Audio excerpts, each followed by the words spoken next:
Hello students. तो इसके पहले वाले लेक्चर में हमने सीखा था addition and subtraction of the vectors. तो आज हम यहाँ पे सीखने वाले हैं multiplication of the vectors. Multiplication में सबसे पहले सीखेंगे मल्टीप्लिकेशन बाय रियल नंबर और any scalar meaning a constant. फिर यहाँ पे आएगा डॉट प्रोडक्ट, देन आ जाएगा वेक्टर प्रोडक्ट। तो इतनी चीज़ें हमें यहाँ पे सीखनी है एंड हमारा ये जो पर्टिकुलर चैप्टर है वो यहाँ पे ख़त्म हो जाएगा। चलिए जी आगे बढ़ते हैं। तो जैसे कि कोई वेक्टर है और हमें उसको किसी रियल नंबर से मल्टीप्लाई करना है। फॉर एग्जांपल समझिए ग्राफिकली कि ये कोई लेट से ए वेक्टर है, अब हमें इसका ट्वाइस करना है। तो सिंपली मैग्नीट्यूड ट्वाइस हुआ है बट डायरेक्शन सेम रहेगा, तो ये बन चुका है 2a। सपोज कि 3 टाइम्स ए करना है तो सिंपली मैग्नीट्यूड यानी कि length of the vector 3 times हो जाएगा। फॉर एग्जांपल हाफ करना है तो ये कुछ इस तरीके से हो जाएगा, this is a vector divided by 2। Clear हो गया। तो जब किसी वेक्टर को किसी रियल नंबर से मल्टीप्लाई करते हैं तो यहाँ पे मैग्नीट्यूड चेंज होगा, डायरेक्शन चेंज नहीं होगा। हाँ, लेकिन अगर ये नंबर नेगेटिव है, फॉर एग्जांपल मैं ये जो हमारा ए वेक्टर है इसको मैं -1 से मल्टीप्लाई करता हूँ, मीनिंग मैं करता हूँ -a, तो ये वेक्टर कुछ इस तरीके से हो जाएगा, पैरेलल होगा बट ऑपोजिट डायरेक्शन का हो जाएगा। अगर मैं इसको -1.5 से मल्टीप्लाई करता हूँ हमारे वाले ए वेक्टर को, तो ये कुछ इस तरीके से बन जाएगा कि मैग्नीट्यूड अभी 1.5 टाइम्स हो चुकी है लेकिन जो डायरेक्शन है वो पहले से ऑपोजिट हो चुकी है। This is -1.5 A vector. Clear हो गया। The next is multiplication bye scalar. Scalar मतलब वही सेम ही चीज़ है कि हमने किसी कांस्टेंट से मल्टीप्लाई कर दिया। लेट से कुछ कांस्टेंट s है तो फिर उसका जो मैग्नीट्यूड है वो s टाइम्स हो जाएगा। क्लियर है। चलिए जी, तो अब यहाँ पे आ जाएगा स्केलर प्रोडक्ट और डॉट प्रोडक्ट। ठीक है, जैसे कि मैं लिखूँ ए वेक्टर डॉट बी वेक्टर, तो इसका सिंबल डॉट है इसलिए हमने इसको बोला है डॉट प्रोडक्ट। देखिए, जब किसी भी दो वेक्टर्स का डॉट प्रोडक्ट करते हैं या फिर स्केलर प्रोडक्ट करेंगे तो हमारा जो आंसर आएगा वो कुछ स्केलर नंबर आएगा, मतलब कि जो रिजल्टेंट जो मिलेगा वो एक स्केलर होगा। ठीक है, ये चीज़ याद रखनी है, रिजल्टेंट के पास कुछ भी डायरेक्शन नहीं होगा। ठीक है, तो क्या होता है स्केलर प्रोडक्ट या फिर क्या होता है डॉट प्रोडक्ट। तो देखिए, अगर दो वेक्टर का प्रोडक्ट है जैसे कि r, let's say r is equal to A vector dot B vector, तो अगर मैं मैग्नीट्यूड लिखना चाहूँ इस a डॉट b का, तो ये magnitude of A vector dot B vector के बराबर हो जाएगा ए बी कोस थीटा। इस तरीके से होता है कुछ डॉट प्रोडक्ट। देखिए, जैसे कि इसके कुछ बेसिक रूल्स समझ लेते हैं तो ताकि आपको ये प्रोडक्ट करना कैसे है वो आपको समझ में आ जाएगा। फॉर एग्जांपल यहाँ पे मैं लिखूँ आई कैप डॉट आई कैप, पहला वेक्टर आई ले लिया, दूसरा भी आई ले लिया, तो यहाँ पे लिखना है पहले वाले का मैग्नीट्यूड यानी कि ए का मैग्नीट्यूड, तो आई का magnitude, I is a unit vector, उसका मैग्नीट्यूड 1 हो जाएगा। B is also I cap, तो इसका भी मैग्नीट्यूड 1 हो जाएगा, 1 मल्टीप्लाई 1 मल्टीप्लाई कोस थीटा। अब देखिए, ये एक्स एक्सिस का डायरेक्शन है और ये भी एक्स एक्सिस का डायरेक्शन है, तो दो वेक्टर्स की जो एक्स एक्सिस की तरफ पॉइंट कर रहे हो उन दोनों के बीच का एंगल क्या होगा, बोला 0 डिग्री, तो ये आ गया कोस 0 degree. 1 multiply cos 0, cos 0 is 1, 1 1 जा 1 1 जा 1, तो आंसर आ चुका है 1। तो सिंपल है कि आई डॉट आई 1 होगा, i cap dot i cap is equal to 1। Similarly j cap dot j cap भी 1 हो जाएगा एंड के कैप डॉट के कैप भी 1 हो जाएगा। लेकिन अगर मैं करता हूँ आई वेक्टर डॉट जे वेक्टर, आई का मैग्नीट्यूड 1, जे का भी मैग्नीट्यूड 1, आई और जे, आई जो है वो एक्स एक्सिस की डायरेक्शन दिखा रही है, जे जो है वो वाई एक्सिस की डायरेक्शन दिखा रही है, तो एक्स और वाई के बीच का एंगल 90, तो ये A B cos theta, theta बन चुका है 90, कोस 90 होता है 0, 0 मल्टीप्लाई सब कुछ हो जाएगा 0, यानी कि आई डॉट जे हो जाएगा 0। ठीक है, तो ये कुछ बेसिक से रूल है। कि अगर आई जे जे या फिर के हो तो फिर 1 हो जाएगा। अगर दो मतलब कि आई जे हुआ या फिर जे के हुआ या फिर के आई हुआ तो फिर आंसर जो है वो 0 आ जाएगा। ये कुछ बेसिक रूल्स है डॉट प्रोडक्ट करने के लिए। प्रॉपर्टीज़ की बात करें कि भाई ये कम्यूटेटिव है, मतलब कि ए डॉट बी और बी डॉट ए सेम ही होता है। यहाँ पे ऑर्डर चेंज करने से कोई भी फ़र्क नहीं पड़ जाएगा। It is a distributive, meaning अगर ए डॉट बी प्लस सी है तो देखो जैसे हम ब्रैकेट को ओपन करते हैं एक बार यहाँ पे और एक बार यहाँ पे, और इन दोनों के बीच में है प्लस, तो ये हो जाएगा a dot b plus a dot c. ठीक है। Scalar product of the two perpendicular vector is always 0। क्यों? क्योंकि scalar product a vector dot B vector का मैग्नीट्यूड होता है a B cos theta. If the angle between a and b is 90 degree then cos 90 हो जाएगा 0। तो इसीलिए दो परपेंडिकुलर वेक्टर्स का डॉट प्रोडक्ट ऑलवेज 0 आएगा। इस चीज़ को याद रखना है। ठीक है, ये एमसीक्यूज में बहुत सारी जगह पे यूज़ होगा। चलिए नेक्स्ट पढ़ते।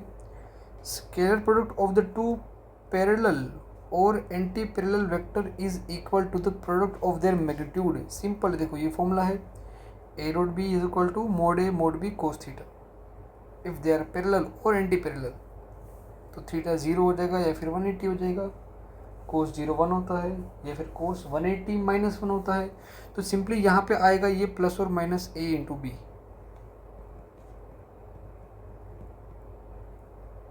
अगर पैरेलल है तो ए बी, और अगर एंटी पैरेलल है तो फिर माइनस ए बी।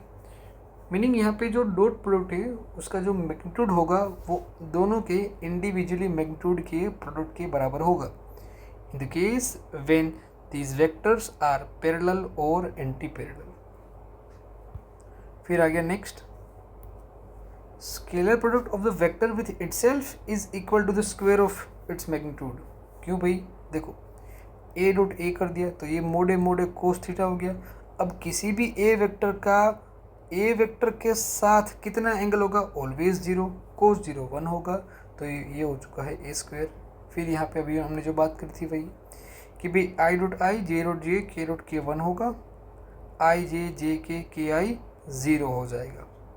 अब बात आएगी कि भाई दो वेक्टर्स को मल्टीप्लाई करना कैसे है। इसको एग्जांपल से समझते हैं। मान लीजिए कि मेरे पास कुछ ए वेक्टर है समथिंग, लेट से कुछ ये है 3i plus 4j plus 5k के, एंड लेट से मेरे पास बी वेक्टर है फॉर एग्जांपल 11i के माइनस 2j के प्लस लेट से 4k के। मुझे करना है a डॉट बी, तो फिर हमारा a ये रहा 3i plus 4j plus 5k, dot B ये रहा 11i minus 2j plus 4k। तो पहली बार समझने के लिए समझो कि हम यहाँ पे जो ब्रैकेट्स है इसको ओपन कैसे करते हैं। कि भाई ये जो पहला टर्म होगा वो यहाँ पे जाएगा, फिर यहाँ पे एंड देन यहाँ पे, ये एक तीनों के साथ होगा मल्टीप्लाई, देन 4j इंडिविजुअली तीनों के साथ होता मल्टीप्लाई, एंड देन 5k की बारी वो भी तीनों के साथ होता मल्टीप्लाई।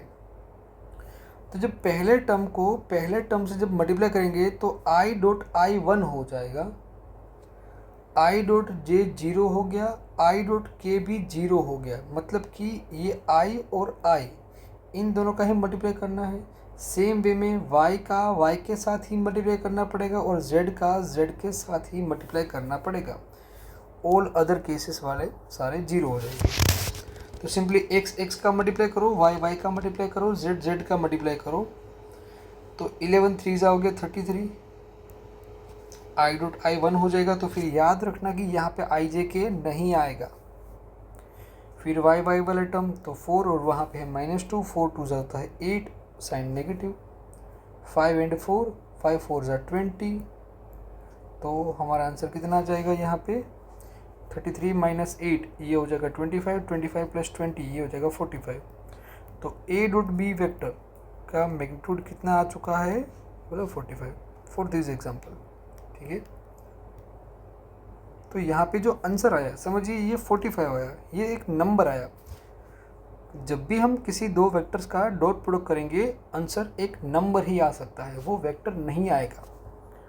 अगर मैं ए को ऐसे लिखूँ a x i cap a y j cap a z k cap, similarly b को लिखूँ तो अगेन वही करना है, एक्स एक्स वाले का प्रोडक्ट, वाई वाई वाले का प्रोडक्ट एंड जेड जेड वाले का प्रोडक्ट। ए एक्स बी एक्स प्लस ए वाई बी वाई प्लस ए जेड बी जेड, एकदम से आसान। सबसे इम्पोर्टेंट चीज़ जो याद रखने की है अगेन, कि अगर a vector and B vector are perpendicular to each other then its dot product should be zero. आप इसका वाइस वर्सा भी यूज़ कर सकते हो कि अगर किसी दो वेक्टर का डॉट प्रोडक्ट ज़ीरो हो रहा है इसका मतलब है कि वो दोनों एक दूसरे के राइट एंगल पे हैं। एमसीक्यू में इसका यूज़ होगा। चलिए आगे बढ़ते हैं। The next thing is the vector product. ठीक है, इसको हम वेक्टर प्रोडक्ट भी कहते हैं या फिर क्रॉस प्रोडक्ट भी कहते हैं, क्योंकि इसका सिंबल कुछ इस तरीके से है, ए वेक्टर क्रॉस बी वेक्टर। क्योंकि ये एक वेक्टर प्रोडक्ट है तो हमारा जो आंसर आएगा वो भी एक वेक्टर क्वांटिटी होगा। अब वेक्टर के पास तो दो चीज़ें होती है, एक होती है डायरेक्शन और एक होती है मैग्नीट्यूड।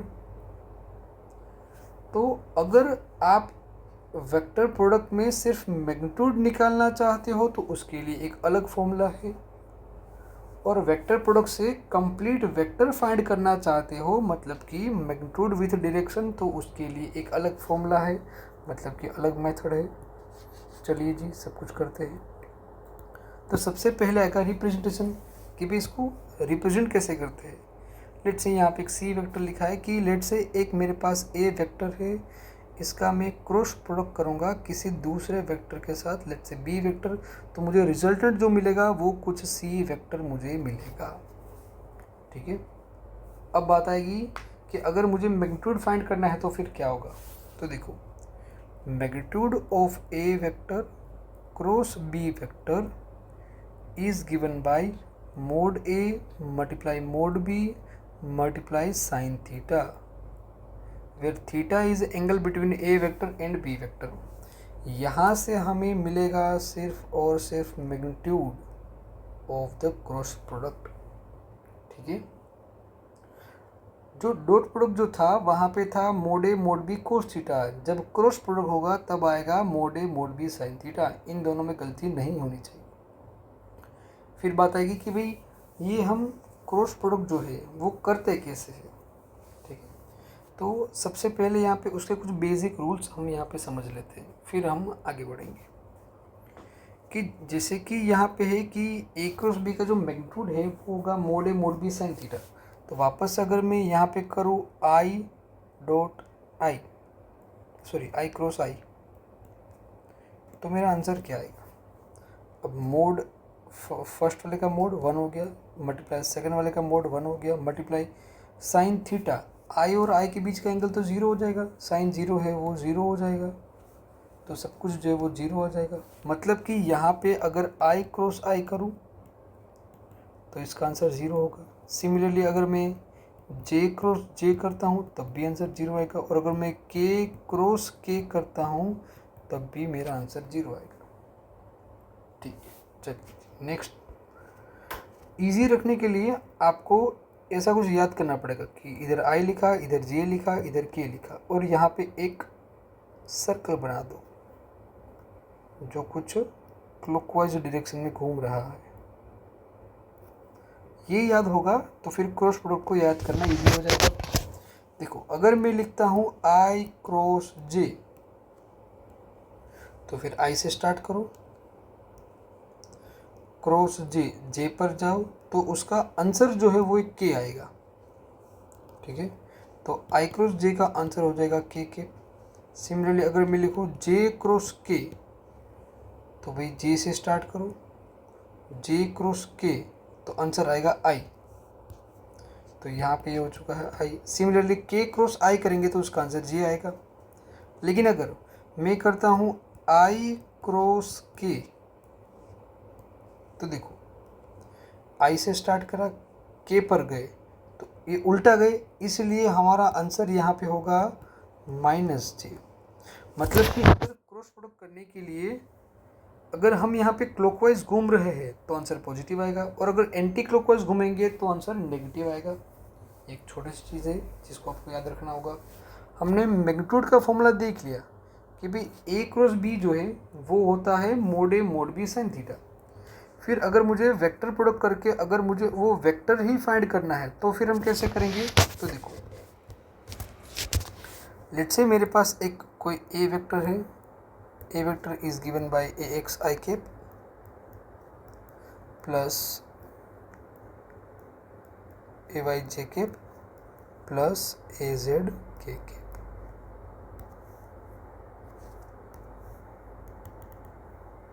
लेट्स से मेरे पास सिमिलरली एक b वेक्टर है,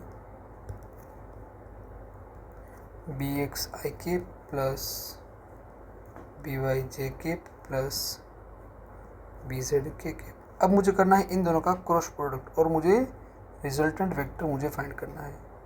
यहाँ पे ऑर्डर भी इम्पोर्टेंट है, तो फिर आप a क्रॉस b को b क्रॉस a गलती से नहीं कर सकते। देखो अब इसके सॉल्यूशन को हम कहते हैं मैट्रिक्स। मैट्रिक्स में कुछ इस तरीके से लिखेंगे, पहली रो बनेगी i j and k, i cap j cap k cap. Second row में आएंगे कोएफिशिएंट ऑफ a, तो देखो a का x का कोएफिशिएंट है ax, y का कोएफिशिएंट है ay, j का z का कोएफिशिएंट है az। फिर नेक्स्ट रो बनेगी b के कोएफिशिएंट, तो ये बन जाएगा bx by and then bz। अब इसको सोल्व कैसे करेंगे, सोल्व करने के लिए हम स्टार्ट करेंगे इस पहली रो से। पहली रो में सबसे पहली बारी आएगी i की। जब हम i को कंसिडर करेंगे तब वो वाली कॉलम एंड रो को भूल जाना है, और बाकी जो 4 बचेंगे उसको कुछ इस तरीके से क्रॉस प्रोडक्ट करना है, लाइक दिस, कि पहले ये टर्म इसके साथ मल्टीप्लाई माइनस ये टर्म इसके साथ मल्टीप्लाई। देखो i की बात कर रहे हैं, ये रो और ये कॉलम जो है वो दोनों चले गए, बचे ये 4। अब पहले इसका मल्टीप्लाई इसके साथ माइनस इसका मल्टीप्लाई इसके साथ, इसी वे में जाना है, ठीक है। चलिए जी, सबसे पहले आ गया i कैप, ब्रैकेट में आ जाएगा, स्टार्ट करेंगे ay से, उसको मल्टीप्लाई करेंगे bz से, माइनस फिर आएगा by मल्टीप्लाई az। चलिए अब यहाँ पे एक रूल है कि जो पहले टर्म है वो positive, second term negative, third term positive, तो यह आ जाएगा -j कैप। ब्रैकेट के अंदर वापस से सेम चीज़ हमें करनी है। देखो j की बात हो रही है तो वो वाली कॉलम एंड वो वाली रो को भूल जाओ। अब बचे ये 4, ax az bx and bz। Again these multiply these, तो पहले ax का मल्टीप्लाई होगा bz के साथ माइनस bx का मल्टीप्लाई az के साथ। चलिए जी लिखते हैं, तो यहाँ पे ये हो जाएगा ax into bz minus bx into az। फिर तीसरा प्लस होगा, वापस से पहला पॉजिटिव, दूसरा नेगेटिव, तीसरा पॉजिटिव। अगेन सेम थिंग कि भाई k की बात हो रही है, वो कॉलम एंड वो रो चला गया, जो बचे 4 उसमें से these multiply these minus these multiply these. चलिए फटाफट लिख देते हैं, तो फिर यहाँ पे ये हो जाएगा ax by minus bx ay, ठीक है। और इसको सोल्व करना है, और ये यहाँ से आपको मिलेगा क्रॉस प्रोडक्ट का आंसर। इसको हम एक एग्जांपल से करते हैं ताकि आपको ज़्यादा अच्छे से समझ में आए। चलिए जी, लेट्स से मेरे पास कोई एक a वेक्टर है which is 2y plus 3j plus 5k। मुझे इसको किसी b वेक्टर के साथ करना है डॉट प्रोडक्ट। लेट्स से मेरा b है कुछ 4i plus 2j minus 4k, ये कुछ भी हो सकता है, ठीक है। चलिए मुझे करना है ए वेक्टर क्रॉस बी वेक्टर। मैं बनाऊंगा मैट्रिक्स, सबसे पहला i, फिर j, फिर k। सबसे पहले a के coefficients that are 2, 3 and 5। Next is b के कोएफिशिएंट दैट इज 4, 2, -4। सबसे पहले i की बारी, तो देखो यहाँ पे i वाली रो एंड कॉलम ये चले गए, तो these into these minus these into these, ठीक है। बीच के जो माइनस आएगा उसको नहीं भूलना है। सबसे पहले 3 का मल्टीप्लाई -4 के साथ, तो 3 4 ज़ा 12, साइन नेगेटिव, बीच में आएगा माइनस, एंड देन 2 5 ज़ा 10, ठीक है। इसी ऑर्डर में इसी तरीके से लिखना है। चलिए जी, पहला पॉजिटिव दूसरा नेगेटिव माइनस जे कैप ब्रैकेट के अंदर। चलिए जी, सेम चीज़ कि भाई ये 2 का मल्टीप्लाई होगा -4 के साथ, -4 का मल्टीप्लाई होगा 5 के साथ, तो यहाँ पे आ जाएगा 4 2 ज़ा 8, ये हो गया -8, बीच का साइन नेगेटिव, 4 5 ज़ा 20 प्लस के ब्रैकेट। अब यहाँ पे देखिए वापस से सेम चीज़, 2 इंटू 2 -4 इंटू 3, ठीक है। तो ये हो गया 2 2 ज़ा 4 -4 3 ज़ा 12, एकदम आसान। तो इसका आंसर आ जाएगा ये -12 -10, ये हो गया -22 i कैप, ये हो गया -28, माइनस माइनस हो जाएगा +28 j कैप, और 4 -12 ये हो जाएगा -8 k कैप। तो ये मुझे कंप्लीट वेक्टर मिला है a क्रॉस b, ठीक है।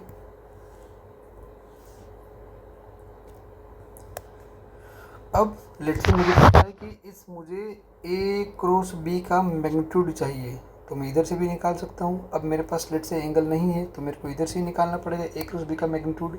किसी भी वेक्टर का मैग्नीट्यूड कैसे मिलता है, स्क्वायर रूट के अंदर पहले कंपोनेंट का स्क्वायर प्लस दूसरे कंपोनेंट का स्क्वायर प्लस तीसरे कंपोनेंट का भी स्क्वायर। तो इसको यहाँ से आपको मिल जाएगा a क्रॉस b का मैग्नीट्यूड। हाँ, लेट से अगर मुझे थीटा गिवन होता कि जो भी मेरे पास a वेक्टर है एंड b वेक्टर है, लेट से उन दोनों के बीच का एंगल लेट से मुझे फॉर एग्जांपल 60 डिग्री मुझे गिवन है, तो मुझे कुछ नहीं करना होता। यहाँ पे इस केस में मैं सबसे पहले फाइंड करता मोड a, फिर मैं फाइंड करता मोड b। अगेन वेक्टर का मैग्नीट्यूड कैसे मिलता है, स्क्वायर रूट के अंदर पहले टर्म का स्क्वायर प्लस दूसरे टर्म का स्क्वायर प्लस तीसरे का स्क्वायर, ऐसे मोड a मोड b मिल जाता। एंड देन सीधे हम यहाँ पे कर देते हैं कि जो a क्रॉस b है उसका मैग्नीट्यूड हो जाएगा mode a mod b sine theta. लेकिन इसके लिए आपको इन दोनों के बीच का एंगल पता होना चाहिए, तो ही आप इस फॉर्मूले से इसका आंसर निकाल सकते हो, ठीक है। तो मोस्टली तो इसका यूज़ नहीं होगा, ज़्यादातर ये लॉन्ग मेथड ही काम में आती है, इतना इजी क्वेश्चन हमें देते नहीं है। मैट्रिक्स मेथड से ही इसको सोल्व करना पड़ेगा। चलिए जी, तो यहाँ पे आपका जो वेक्टर प्रोडक्ट है वो ख़त्म हो चुका है। थोड़ी सी और चीज़ें को डिस्कस कर लेते हैं। जैसे कि यहाँ पे हमने जब i क्रॉस j करा तो आंसर k आया, यानी कि जब हमने x एक्सिस के डायरेक्शन को क्रॉस करा y एक्सिस के डायरेक्शन के साथ तो आंसर हमारा z एक्सिस आया।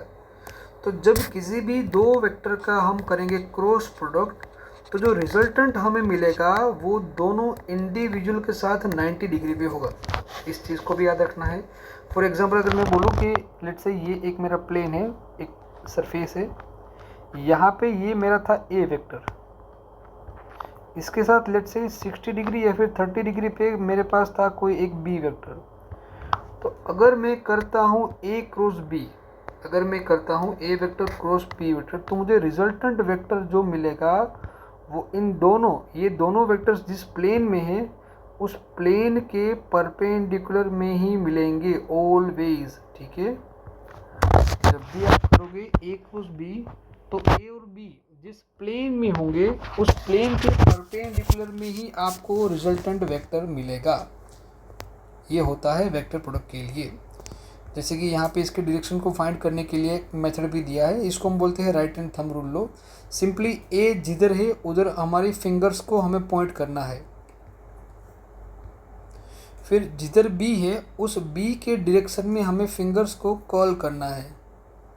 तो उस केस में जो हमारा थंब होगा एक्सटेंडेड थंब, ठीक है, जैसे कि समझिए कि फॉर एग्जांपल इस डायरेक्शन में ए वेक्टर है, तो हम हमारे राइट हैंड की फिंगर्स को पहले इस डायरेक्शन में पॉइंट करेंगे। थंब हमारा कुछ इस तरफ होगा, ठीक है, और लेट्स से बी वेक्टर जो है वो कुछ इस तरफ था।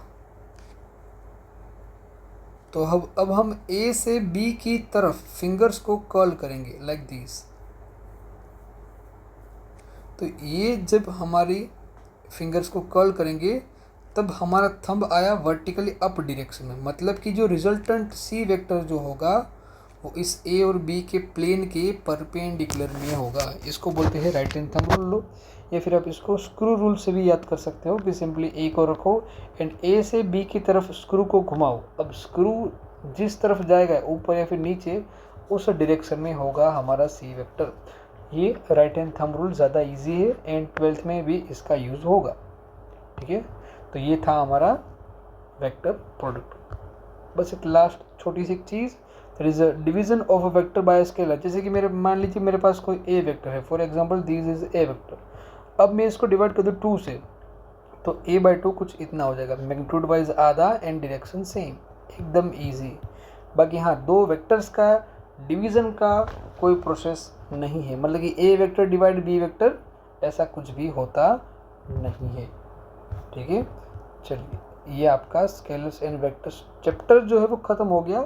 इसके क्वेश्चंस जो है हम जनरली या तो एक नेक्स्ट एक अलग से सेशन हम प्रैक्टिस कर लेंगे, या फिर चैप्टर्स में जब बीच में आएंगे तब हम वहाँ पे प्रैक्टिस कर लेंगे। Thank you class.